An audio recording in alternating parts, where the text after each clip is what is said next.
Back to when he started struggling and the tough love you had to show. Talk to me a little bit about what all you went through. Well, we seen him go to jail, and then from jail we seen him go to prison. He went to meetings. We went to counseling.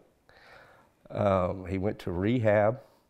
He came out of rehab after 90 days in rehab, and he looked better than he had ever looked.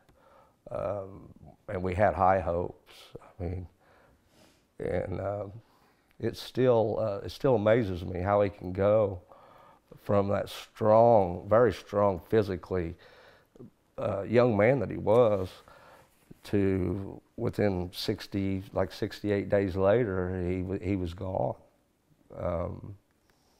It was a snowball effect down.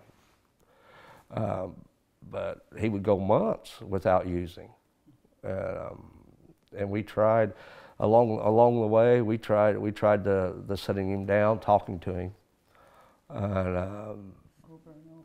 over and over, all kind.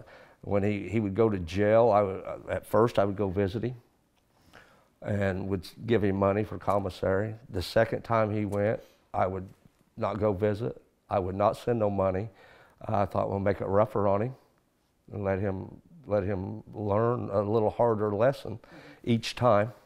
The second time he got out, I wasn't there to pick him up. The first time he got out, I was there to pick him up.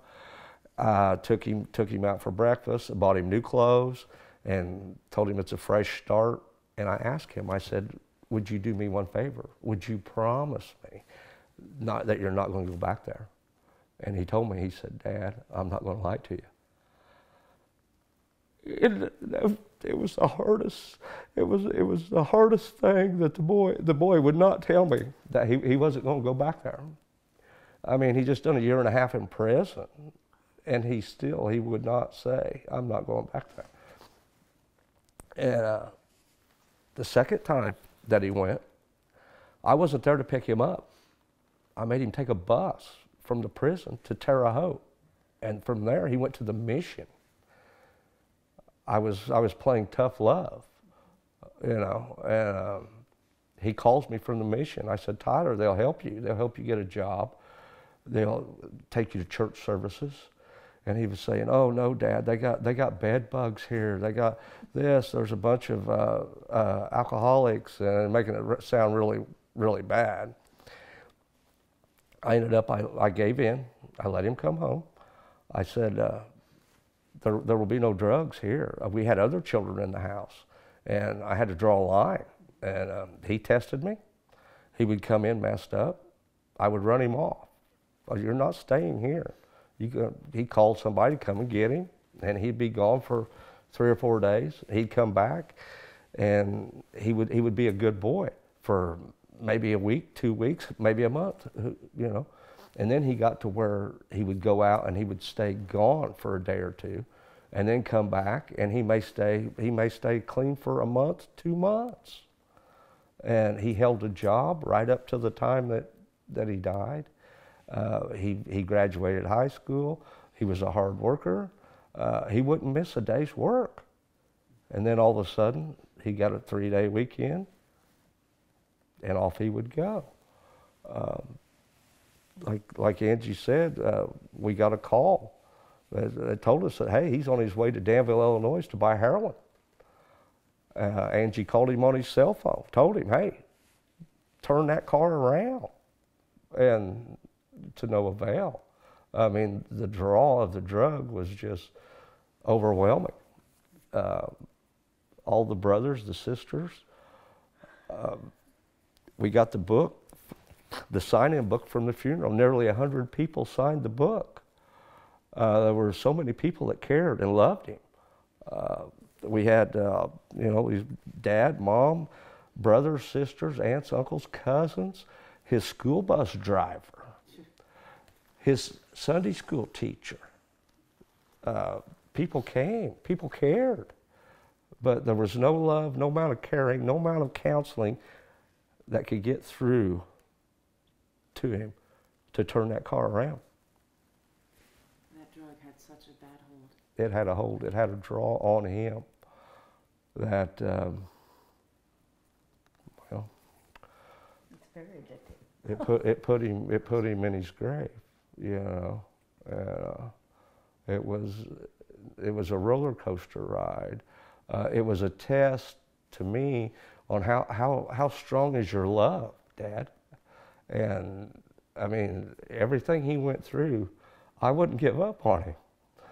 I still had hope, always had hope, but it was not to be. I mean, it was just not to be.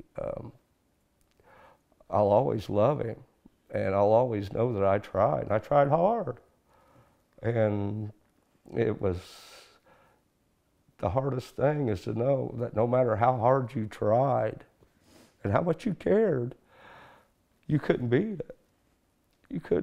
I couldn't beat it. I just couldn't beat it, you know. I don't know what else to say. We wanted, though, to speak out. I heard you in the background when I first called and Angie picked up the phone, and I heard you in the background right away said, yes, we want to talk. Yes, we wanted to bring this to light. Keeping it hid, keeping it in a closet, keeping it hush-hush is not going to do any good. You just have to bring it to light and let it be shown for what it is. It's very powerful, it can take all the love and caring that you can give it, and it will just, it's not enough. It'll just swallow it, and it's a big hole. It's cold. It's uncaring. It is a mind-altering drug that tricks them into believing that they're finding refuge in something that can ultimately kill them. And it's heartless. It has no sympathy. It has no remorse. It is a very cold, uncaring drug that the love, it just overpowers. The strongest thing that we had to fight with was our love, and it was not enough to overcome. All it's done is left a big hole in your heart, hasn't it? Oh yes, yes. It's we're going to miss him. I'm going to miss hearing him call me Dad. I mean,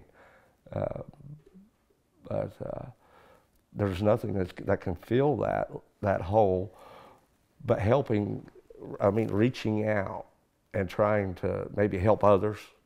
I know that there's boys sitting in county jails. There's boys sitting in rehab centers. In their parents' living rooms. Yes, and in their homes that are struggling with this, and they may not think that it's a big deal. They may think that, oh, we've got this, but don't be fooled. Don't be fooled. Up jumps the devil, you know. Yeah. What would you want to say to him? Yeah, she had the luxury of being able to write a letter, which she did so eloquently. What would you say to him? I don't know what I could say now that I didn't say while he was here. Well, I would get on him. I would scold him. I would ride him hard. And Angie, he would go to Angie, and Angie would give him the love, the soft love. While it was clean. Yeah. I mean, when he was doing good, I would tell him, hey, I'm proud of you. You know, I really am proud of you. You know, and I'd tell him, don't go there. Don't go back there, dude. I mean, you can leave that alone. Look what you got, you know, to go forward. His young son, all of us, me and Angie, his mother, his stepdad on the other side, just all kinds of people cared. And there was people that come up to me all the time and ask me, how's Tyler doing? And if he was doing good, it was, yeah, and I'd have something to say. But there was other times when all I could do was shake my head. Mm. And if I shook my head, they knew. People that knew him would know, you know. And we had such high hopes, but come big disappointments. And even through the disappointments, we still had hope. I could never give up on the boy. There was no giving up. I cared too much, you know, and it just drug us down. It drug us through the mud, through the dirt, through the tears, and it was devastating, to say the least. I'm so sorry. Is there anything else, Tim, that you'd like to share with us that we haven't covered, that I haven't asked? I don't. I ask a lot of questions. But there aren't. Yeah, we're just trying to bring it to light, let it be known that it's out there, and bring it to light. If there's anybody out there that knows that they're going through some problems, hey, reach out, talk, share your feelings. It's a very powerful drug. And I don't know. Just don't know what else to say.